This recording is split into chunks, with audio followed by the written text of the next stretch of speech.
जय मसीह की everyone. I hope सब लोग आप ब्लेस होंगे, अच्छे से होंगे। तो मैं फिर से एक बहुत पावरफुल वचन आपके साथ शेयर करना चाहता हूँ। बहुत पावरफुल वचन है और ये वचन हमें सिखाता है कि जब एक पापी मन फिराता है तो क्या होता है।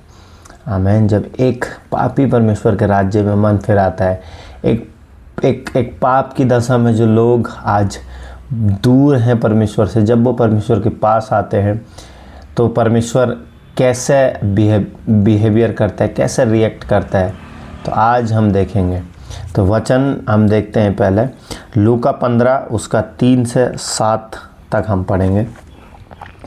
वचन क्या कहता है? तब उसने उनसे यह दृष्टांत कहा, तुम में से कौन है जिसकी 100 भेड़ें हों और उसमें से एक खो जाए तो 99 को जंगल में छोड़कर उस खोई हुई को जब तक मिल ना जाए खोजता ना रहे, और जब मिल जाती है तब वह बड़े आनंद से उसे कंधे पर उठा लेता है और घर में आकर मित्रों और पड़ोसियों को इकट्ठा करके कहता है, मेरे साथ आनंद करो क्योंकि मेरी खोई हुई भेड़ मिल गई है। मैं तुमसे कहता हूँ, इसी रीति से एक मन फिराने वाले पापी के विषय में भी स्वर्ग में इतना ही आनंद होगा जितना कि 99 ऐसे धर्मियों के विषय में नहीं होता जिसमें मन फिराने की आवश्यकता नहीं। आमीन। तो वचन हमें क्या समझाता है? वचन हमें सिखाता है, ये एक भेड़ों का दृष्टांत प्रभु ने कहा, एक एग्जाम्पल प्रभु ने यहाँ पे बोला है। तो प्रभु यहाँ पे कहते हैं कि बहुत लोग मन फिरा रहे हैं। ऑलरेडी मन हमने फिरा लिया, परमेश्वर को हमने अपने दिल में जगह दे दी, मगर जब एक बेटा उसका जब मन फिराता है, चाहे वो कोई भी हो, ठीक है, जब एक बेटा उसका मन फिराता है कि एक बेटी मन फिराती है, तो वो उन 99 के उन एक के समान है जो एक खो गई थी। आमीन। जैसे कि हमने अभी एक मैं एग्जांपल आपको देना चाहता हूँ। आपके पास 100 रुपीज़ है, 100 रुपये हैं, और आपको ज़रूरत है 1 रुपये की, मगर 99 की आपको ज़रूरत नहीं है। आमीन। तो वो 100 रुपये पूरे करने के लिए आपको वो 1 रुपया बहुत महत्वपूर्ण है। क्योंकि वो एक ऐसी चीज़ है, वो आपके लिए इतना इम्पोर्टेंट है कि वो आपको चाहिए। आमीन। ऐसे ही जब एक पापी परमेश्वर के राज्य में मन फिराता है तो परमेश्वर इतना आनंदित होता है और वो इतना महत्वपूर्ण है उसके लिए बहुत। तो आइए हम इसका डीप थोड़ा सा देखते हैं। 3 और 7 लूका 15 3 7 तक हम देखते हैं। 3 और 7 क्या कहता है? खोई हुई भेड़ का दृष्टांत ये सिखाता है कि स्वर्ग में आनंद होता है जब एक पापी पश्चाताप करता है। यीशु नहीं कह रहा था कि दूसरी 99 भेड़ें महत्वपूर्ण नहीं थी, इसलिए अपेक्षा वह इस बात पर बल दे रहा है कि झुंड में जिस एक भेड़ की कमी थी उसकी तुलना उन पापियों से की जा सकती है जिसके साथ यीशु भोजन कर रहा था। आमीन। तो इम्पोर्टेंट जो 99 है उनके लिए वो भी बहुत इम्पोर्टेंट है। आमीन। मगर जो एक है उसके लिए इतना ही आनंद मनाता है प्रभु, इतना ही आनंद है जितना उन 99 के लिए। आमीन। एक बेटा और बेटी प्रभु की नज़र में इम्पोर्टेंट है प्रियो।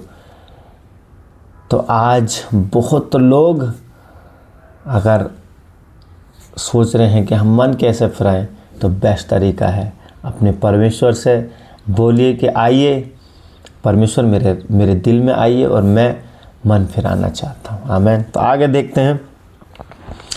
धर्मी व्यक्ति संकेत करता है उन फरीसियों की ओर जो स्वयं को धर्मी समझते थे, इसलिए पश्चाताप आवश्यकता था। अगर हम अपने ज्ञान, अपनी समझ, अपनी बुद्धि का सहारा लेकर अगर हम सोचते हैं कि हम पश्चाताप करेंगे, पापी हैं, हम पापी नहीं हैं, तो बाइबल कहती है जो ये कहता है कि हम पापी नहीं हैं कि वो झूठा है। आमीन। तो ये वचन हमें सिंपल एक चीज़ सिखाता है। जब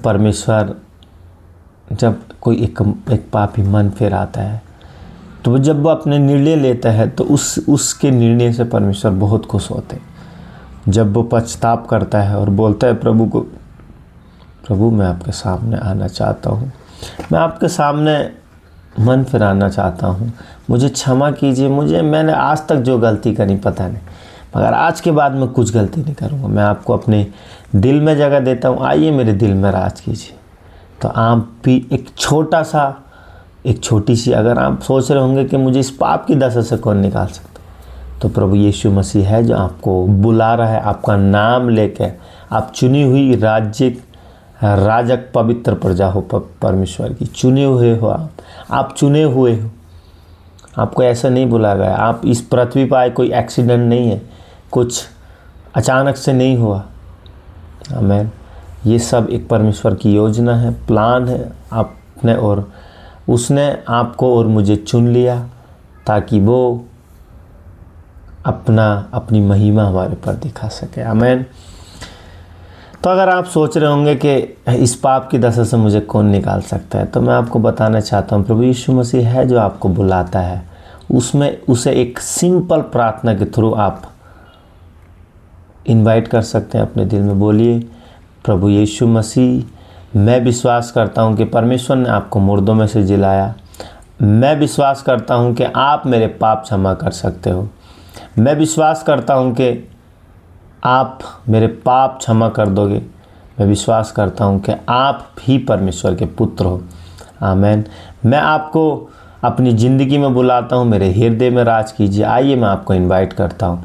प्रभु, मैं इन पापों से प्रायश्चित करके आपके सामने सब पाप खोलता हूँ। आमीन। जो भी गुप्त पाप, जो कुछ भी हो। आमीन। सिंपल प्रार्थना। एंड जब आप ऐसा करते हो, जब आप परमेश्वर को, प्रभु यीशु मसीह को ग्रहण करते हो, जब वो उसे अपने दिल में बुलाते हो, तो you are children of God. आमीन। उसके बाद आप परमेश्वर के प्रिय बन जाते हो, प्रिय पुत्र। आज भी हो ऐसा नहीं है, मगर उसके बाद आप परमेश्वर के राज्य के वारिस हो जाते हो। आमीन। वारिस घराने, यीशु घराने, एक सॉन्ग है ना, यीशु घराने का वारिस हूँ। आमीन। तो फिर उसके बाद आपको कोई पाप की दशा नहीं रोक सकती। उसके बाद आप फिर पापी नहीं रहे, आप फिर उसके बाद एकदम निष्पाप हो चुके हो। आपके पाप एकदम धुल चुके। आमीन। तो आज के लिए इतना ही। आई होप वचन आपको अंडरस्टैंड हुआ होगा, अच्छे से समझ में आया होगा। अगर अच्छे से समझ में आया तो इस वीडियो को शेयर कीजिए, ताकि आपके जो मित्र, आपके जो भाई बहन, हमारे जो भाई बहन जो लोग हैं जो पाप की दशा में है, वो परमेश्वर के पास आ पाएँ, उन्हें विश्राम मिल पाए। क्योंकि प्रभु ने एक ही बात कही है, मेरे सुसमाचार को जितना फैलाओगे, इस संसार में मेरा सुसमाचार फैलना चाहिए। आमीन। हम एक ही काम के लिए बनाया गया, हमें ओनली फॉर परमेश्वर का राज्य। आमीन। 3 आज्ञा प्रभु ने दी हैं। सुसमाचार सुनाओ, बीमारों को चंगा करो, दुष्ट आत्मा को निकालो।